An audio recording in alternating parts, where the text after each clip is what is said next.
Şimdi dekopaj bıçağında, dekopaj testeresinde dikkat edilmesi gereken ilk şey bıçağın bağlandığı yerin mandallı olması. Neden? Çünkü burası vidalı olursa bıçağı sök taktan o vidalar mutlaka yalama oluyor. Şurada gönye takılan yerlerde vidayı kullanmışlar. Bu markayı tercih etmemin sebebi de buranın mandallı olması. MAK düşük bütçelilere uygun aletler üretmeye çalışıyor. Yani idare eder bir marka. Yani temiz kullanırsanız kesinlikle uzun ömürlü olur. Bayağıdır kullanıyorum. Ev işleri olduğu için kirlenmedi. Tek dezavantajı beyaz olması. Şuraya gönye bağlanıyor. Şu şekilde gönyesi var. Düz kesmenizi sağlıyor. Şu an diğer Çin malları da aynı şekilde üretmeye başladı. Şurası pandül denen, şunu şu şekilde ileriye doğru iten bir mekanizma. Sıfırda burası hareket etmez. Dümdüz kesmeye devam eder. Bunun amacı daha hızlı kesim yapmak için. Hani bıçağın ağzı talaş dolduğu zaman motor zorlanabilir ve kesmekte güçlük çekebilirsiniz. O yüzden bu şekilde pandül denen bir mekanizma kullanılıyor. 3'te en fazla hareket ettiği nokta, 2 biraz daha az, 1'de en az hareket ettiği mesafe, 0'daysa hareket etmiyor. Gene de ediyor ama çok düşük miktarlarda ediyor. Bu şekilde de pandüllü kullanabilirsiniz. Gönye düz kesmeye yarıyor. Şuraya takıp şu şekilde takıp vidalıyorsunuz ve elinizi oynatsanız bile dekopaj burayı düz kesiyor. Bu modelde hız ayarı da var. 4-5-6 diye. İçerisinde bir tristör var. Daha hızlı hareket etmesini sağlıyor. Bu model 600 Watt. Dakikada 800 minimum, maksimum 3000 devir. Gayet güzel kesiyor. 600 Watt'tan aşağı kullanmamanızı tavsiye ederim. Çünkü bayılma dediğimiz olay motor yavaşlayabiliyor. O yüzden parçayı çiğneyebilir, bozabilir, parçalayabilir. Biraz da bıçaklardan bahsedelim.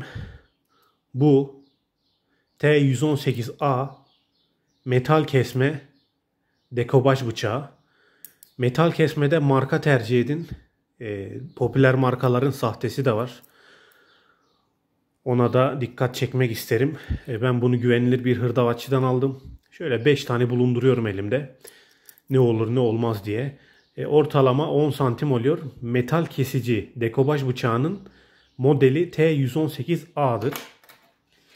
Ahşap kesmenin ise T144D'dir. Metal kesmede marka aramıyorum ben. Sonuçta ahşap kesmede. Sonuçta ahşabı en sahtesi bile kesebilir. Şöyle kalın dişli bir modeli var bende, ZX diye. Bayağı almıştım. 10-15 tane almıştım. Fiyatı uygundu.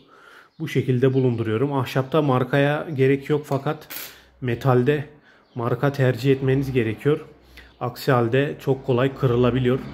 Şuradakinin amacı da, şu çıkıntının amacı da delik açmadan şu şekilde hareket ettirerek ahşabı veya metali kesebilmek. Metalde bu zor fakat ahşapta daha kolay. Bakın burada da düz var. Bu kadar çıkıntının arkasında şu şekilde bir çıkıntı varsa ahşabı delmeden bu şekilde kesebiliyorsunuz.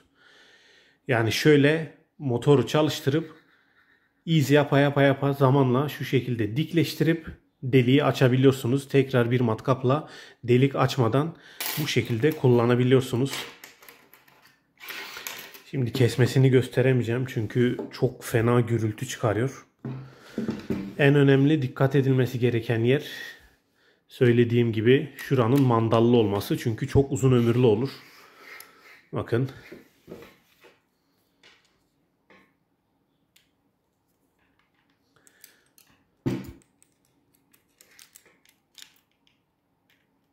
Şöyle takıyoruz.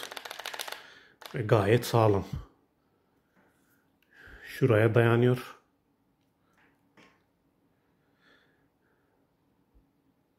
Bu şekilde kesiyor.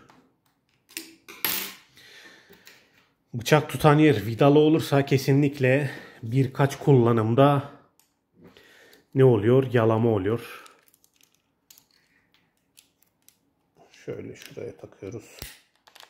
Bu da metal. Şöyle gayet güzel. Ben bu markayı beğendim. Diğer el aletleri de güzel. Fakat kullanıma bağlı, dediğim gibi çok büyük, çok yüklenirseniz kesinlikle her cihaz bozulacaktır. Aletlerin kullanışlı olmasının ilk sebebi kullanıcının kendisidir. Yani ustalık size kalmış, sizin becerinize kalmış. O yüzden dikkatli kullanmalısınız. Şuradaki gönye vidalarını açıkçası sürekli kullanmaya tırsıyorum. Çünkü yalama olacak, belli oluyor. Şöyle hafif sıkmaya çalışıyorum. Şu tezgahın üzerindeki dişler büyük ihtimalle bozulacak. O yüzden burayı pek kullanmamaya çalışıyorum. Dediğim gibi henüz bu sorunlar aşılmış değil. Elinizde kalabilir. O yüzden dikkatli kullanmanız gerekiyor. Yani merak edenlere bir de çalıştırayım.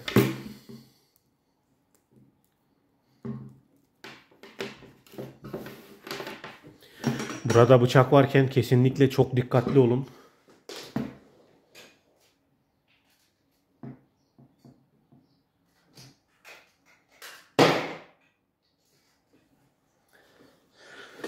Çünkü kendinizi yaralayabilirsiniz.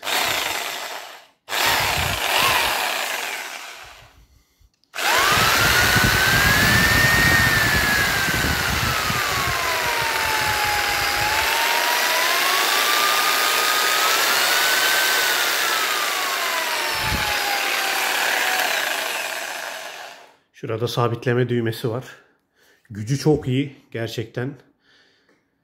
Siz de duymuşsunuzdur. Sesinden belli oluyor zaten. Çok güçlü olduğu. Şimdi elektrik varken buraya bıçak takmak çok tehlikeli. O yüzden bunu yapmayacağım.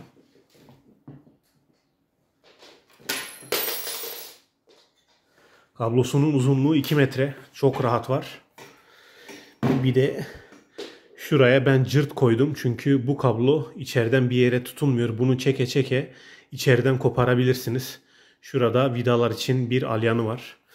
Ben bunu ilk yeni aldığımda direkt söktüm ve içerisini gresledim. Bakın şu sarı gres. Her yerini gresledim. Şu çemberin içini de gresledim. Şuraları gresledim bakın. Buralarda hep gres var. Çünkü sürtünen bölgeler. Buraların iyice yağlanması gerek. Motorun şuradaki dişlilerinin hepsinin yağlanması gerek. Buna dikkat edin. Yeni aldığınızda direkt açın. Bol bol gres sürün sürtünen yerlere. Zaten garantide okuduğum şikayetlerde çoğunu geri göndermişler. Hep kullanıcı hatası bahanesiyle. O yüzden kendi işinizi kendiniz görün. Direkt gresleyin ve rahat rahat işinizi yapın. Tabii ki 6 ayda bir, yılda bir mutlaka tekrar içini açıp bol bol gresini sürün. Bu matkabı tavsiye ederim. Matkap dedim gene. Böyle hatalı konuşmalar olabiliyor. Bu Dekobaş testeresini tavsiye ederim. Gücünü de dinlediniz. Gerçekten güçlü bir makine. Çok rahat kesti. Daha önceki tecrübelerimde o videoları çekemedim. Alabilirsiniz. Ben tavsiye ediyorum. Kanalıma abone olarak bana destek olabilirsiniz. Tekrar görüşürüz arkadaşlar.